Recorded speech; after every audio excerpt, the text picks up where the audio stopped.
Hai, welcome back to my YouTube channel Graveler. Di video kali ini gue bakalan ngasih tentang kepribadian lagi, masih tentang toxic maupun gaslighting gitu ya.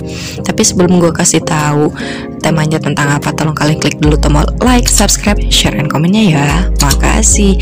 Oke, buat kalian yang misalnya belum ngeliat video gue tentang cara menghadapi orang toksik ataupun kalian berada dalam hubungan yang toksik ataukah tidak, kalian bisa ngeliat ya di video gue yang sebelumnya. Untuk kali ini gue bakalan ngebahas tentang 3 emosi yang membuat orang mudah untuk dimanipulasi. Oke. Dalam sebuah hubungan kadang-kadang misalnya kita melihat gitu pasangan gitu ya, kok bisa ya dia itu masih tetap bertahan gitu loh sama pasangannya, padahal dia itu terus-terusan dimarahin lah, dipukulin lah, atau misalnya dia tuh sebenarnya udah ketakutan loh dalam hubungan kayak gini, tapi kenapa ya dia itu nggak bisa gitu keluar dalam hubungan yang toksik kayak gini gitu. Kadang-kadang kita suka ngelihat kan pasangan-pasangan yang seperti ini gitu, meskipun udah terlihat menderita tapi mereka tetap berada dalam satu hubungan. Kenapa sih hal seperti itu bisa terjadi? Nah, itu semua itu bisa dijelaskan karena mereka sedang berada dalam fase dimanipulasi. Kenapa bisa dimanipulasi? Karena mereka berada dalam 3 emosi ini ya. Sekarang kita bahas, oke? 3 emosi yang membuat orang mudah untuk dimanipulasi. Yang pertama adalah rasa takut. Rasa takut itu apa? Misal gitu ya, dalam sebuah hubungan kita itu sering dikata-katain oleh pasangan kita, bodoh kamu, masa kayak gini aja kamu gak bisa ngelakuin gitu, kalau gak ada aku misalnya, terus apa sih yang bakalan terjadi sama kamu? Lu tuh gak bakalan mungkin bisa hidup gitu tanpa gua gitu, karena lu tuh gak bisa survive sendiri misalnya. Nah, kita terus-terus diberikan fakta-fakta yang sebenarnya bukan fakta gitu.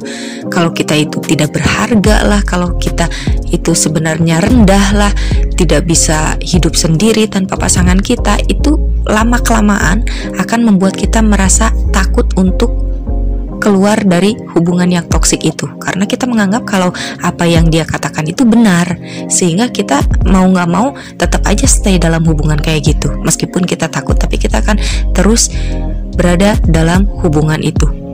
Nah, rasa takut juga bisa berupa ancaman. Misalnya dia selalu ngancam kita gitu, kalau kamu berani putusin gua gitu ya, gua bakalan sakitin lu, gua bakalan datangin ke rumah lu, gua bakalan ngejelek-jelekin lu, atau ngasih video yang gak jelas gitu, sebarin video yang gak jelas ke orang lain misalnya, berupa ancaman-ancaman ke kita. Atau bisa juga dia akan melakukan ancaman terhadap dirinya sendiri gitu, kalau lu berani mutusin gua bakalan nyakitin diri gue sendiri, atau misalnya gua bakalan mengakhiri hidup gua. Nah, ancaman-ancaman seperti itu yang pada akhirnya membuat kita takut untuk mengambil keputusan. Oke, bukan karena kitanya yang tidak sadar, tapi karena kita sudah terlalu sering dicekoki oleh hal-hal yang negatif dari dia, akhirnya kita tidak berani untuk mengambil keputusan apapun. Jadi kita udah benar-benar terlalu takut gitu untuk melakukan apapun. Nah, sebenarnya rasa takut itu Tuhan ciptakan itu ada positifnya. Apa positifnya rasa takut itu? Sebenarnya diciptakan Tuhan untuk membuat kita lebih waspada dan juga lebih berhati-hati. Tapi dalam hubungan yang seperti ini, kita harus mengabaikan rasa takut itu dan keluar dari hubungan ini. Hubungan yang toksik kayak gini tuh harus benar-benar diakhiri. Misalnya kalau kalian misalnya nanya, kalau misalnya gue putus dari dia, terus gue gimana dong? Gimana kalau misalnya gue gak bisa hidup tanpa dia? Kalian harus sadari, sebelum bertemu dengan dia kita juga masih bisa hidup kan? Artinya ya udah, keluar aja dari hubungan kayak gitu. Atau misalnya kalian bakalan nanya, kalau misalnya gue putusin dia, gimana kalau gue akhirnya gak punya pasangan lagi? Bukankah akan lebih baik kalian gak punya pasangan daripada punya pasangan yang pada akhirnya akan membuat kalian jauh menderita, jauh lebih desperate kan? hidup kalian gak bakalan bahagia. Kalau kalian putus dari hubungan yang toksik kayak gini, ada kemungkinan kalian bisa berbahagia. Entah kalian dengan memulai kehidupan kalian sendiri, ataupun kalian bisa menemukan pasangan lain yang jauh lebih baik dari pasangan kita yang toksik kayak gini. Oke, itu adalah emosi yang pertama, rasa takut. Emosi yang kedua adalah rasa bersalah. Oke, rasa bersalah itu misalnya, gue bisa kayak gini itu karena salah lu. Coba kalau lu gak kayak gini, gue gak bakalan kayak gini akhirnya. Jadi setiap kali apapun yang terjadi kepada dia itu bakalan selalu menyalahkan ke kita. Selalu titik tumpunya itu kita yang salah. Bahkan kita cuman diem aja, selalu kita yang salah. Kita itu akan selalu mencari pembenaran terhadap apapun yang dia katakan. Meskipun kita gak salah, tapi tetap aja kita itu akan menyalahkan diri kita sendiri gitu. Kayak misalnya dia marah-marah ke kita gitu, padahal kita nggak salah apa-apa, dan kita tetap aja akan menyalahkan diri kita dengan cara sebenarnya dia itu baik loh, cuman kali ini dianya itu lagi stres aja, makanya dia banyak marah-marah. Atau misalnya biasanya itu dia tuh baik loh, sekarang itu dia lagi marah-marah aja, lagi moodnya marah-marah gitu. Kalau misalnya gue terus baikin dia, pada akhirnya juga dia mungkin akan berubah, nggak bakalan marah-marah lagi. Hey, kalian harus sadar, kalau orang yang manipulatif, orang yang toksik seperti itu tidak bisa disembuhkan. Mereka akan selalu melakukan hal yang seperti itu. Jadi kalau kalian tetap membenarkan perilaku mereka, mereka akan semakin menjadi-jadi, yang akhirnya kita akan semakin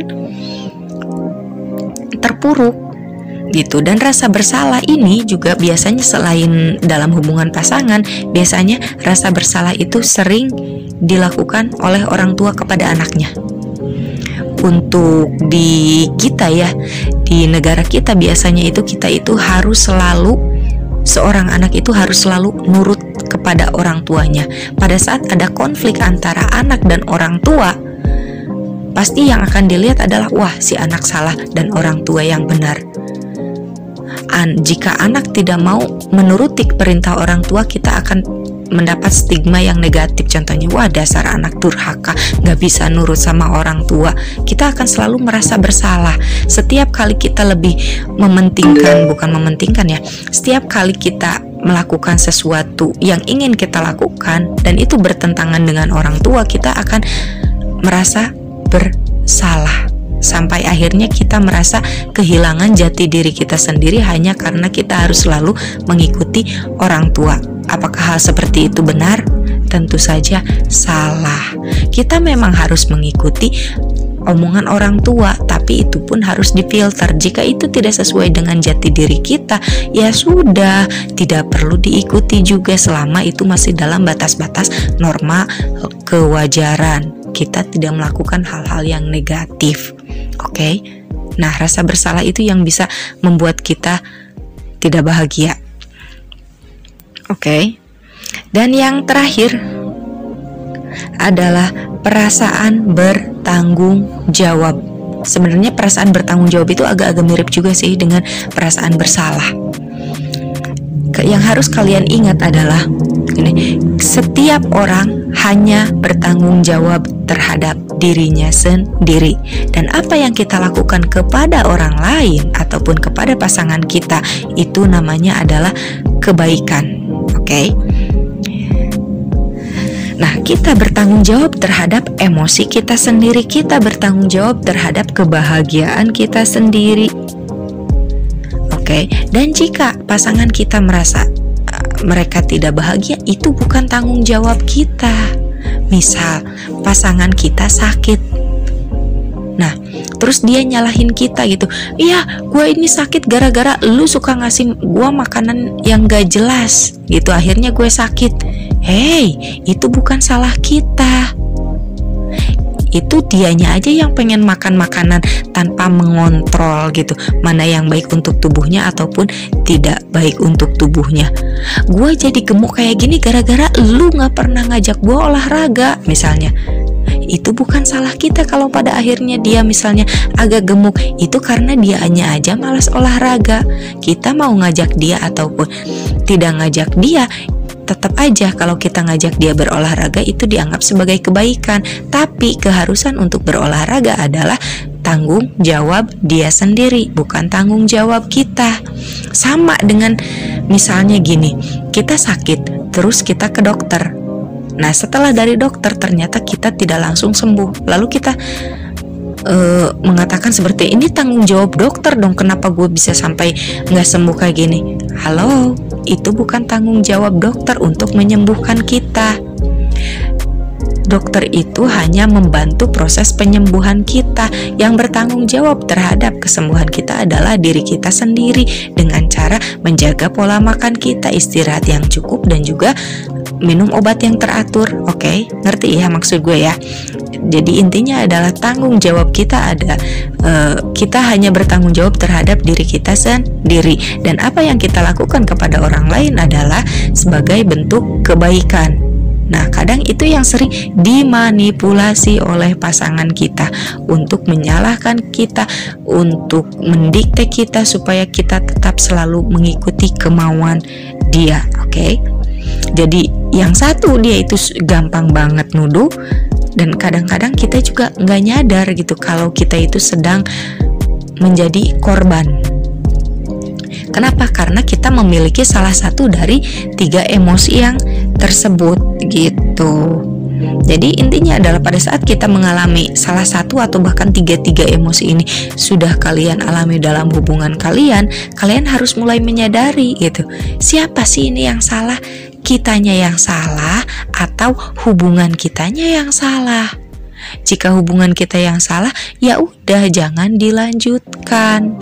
Jangan pernah berharap kepada pasangan untuk berubah dari sifat manipulatifnya itu. Karena yang namanya manusia tidak akan bisa berubah. Karakter manipulatif itu tidak bisa dirubah. Sangat sulit. Hanya bisa dirubah jika dia mempunyai kemauannya sendiri. Bahkan meskipun kita terus-terusan berbuat baik sama dia, tapi dianya nggak punya niat untuk berubah. Bukan cuma niat sedikit sih, tapi benar-benar niat yang kuat untuk merubah perilakunya, itu dia tidak akan pernah berubah. Jadi udah tinggalin aja orang yang kayak gitu. Kenapa? Karena kalian bertanggung jawab terhadap kebahagiaan kalian sendiri. Kalau kalian tidak memikirkan kebahagiaan kalian sendiri, siapa yang mau mikirin kebahagiaan kalian? Kalian itu hidup itu cuma satu kali. Jadi pakailah untuk sesuatu yang bermanfaat, yang bisa membahagiakan kalian. Oke? Ngerti? Lumayan agak panjang juga ya obrolan kita kali ini, oke? Sebelum gue pamit, tolong kalian klik dulu tombol like, subscribe, share, and comment, and see you in the next video. Bye-bye.